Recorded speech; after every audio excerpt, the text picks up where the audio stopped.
Olá, sou Lucinei, professor plantonista de Geografia, e hoje nós vamos trabalhar uma questão da XPSEX, da AMAN, do ano de 2015. Vamos ao enunciado.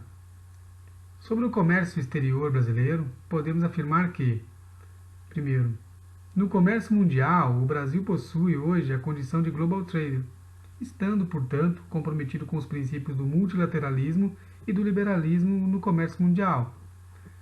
Segundo, a partir da metade da década de 90, com o aumento da participação de produtos básicos e semi-manufaturados na pauta de exportação brasileira, a participação do Brasil nos fluxos comerciais globais deu um salto para mais de 3% do total mundial.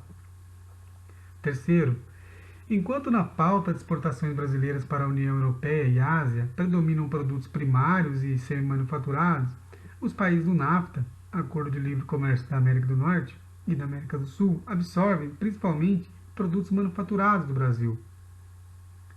Quarto, a redução das metas de crescimento da economia chinesa é fato positivo para a economia brasileira, pois tende a abrir um espaço ainda maior para nossas exportações de produtos básicos.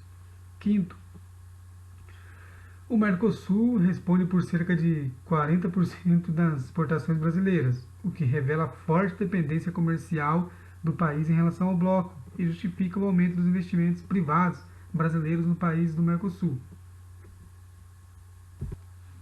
Temos então a proposta. Assinale a alternativa em que todas as afirmativas estão corretas. A. Primeira e terceira. B. Terceira e quinta. C. Segunda e quinta. D. Primeira, terceira e quarta. E E. Primeira, segunda e quarta. Vamos à resolução. Analisaremos item a item. O item 1 está correto, quando aponta que o Brasil configura uma global trader, ou seja, economia que negocia de forma aberta, ampla, um sistema comercial, como aponta a própria questão multilateral, pautado no liberalismo no comércio mundial, economia essa voltada para a exportação, como exemplo, as commodities, soja e carne. O item 1 está correto. Item 2. O equívoco está então na parcela, na fatia de participação no total mundial, uma vez que o Brasil, nos anos 90, sim, realiza transformações intensas e aceleradas, como a liberalização econômica. O PIB da indústria, em 90, significa 23%, em 95, 22%. Essa estabilidade, puxada pelo setor automobilístico com incentivos estatais e a chegada de multinacionais, aumenta o grau de exposição da economia à concorrência internacional. Mas não significa essa fatia apontada pela questão. Está equivocada. Item 3. Correto, apontando para a pauta de exportação brasileira para a União Europeia e Ásia, com o predomínio de produtos primários e semi-manufaturados, enquanto que os países do NAFTA e da América do Sul absorvem principalmente produtos manufaturados do Brasil. Estamos falando no foco regional de comércio brasileiro. Estamos falando do Mercosul.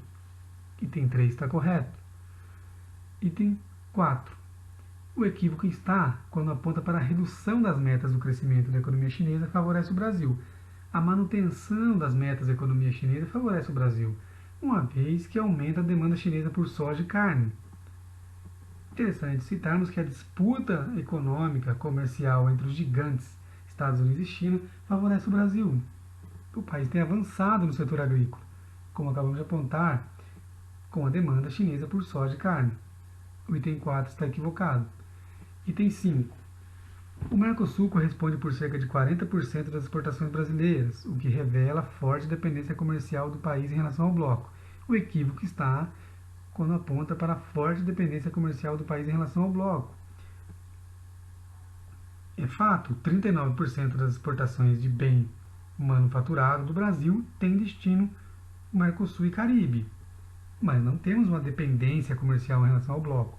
O Brasil, como apontamos no item 3, realiza parcerias e transações econômicas com países da União Europeia, Ásia, estamos falando da China, com o NAFTA, estamos falando dos Estados Unidos, ou seja, China e Estados Unidos como os maiores parceiros econômicos do Brasil.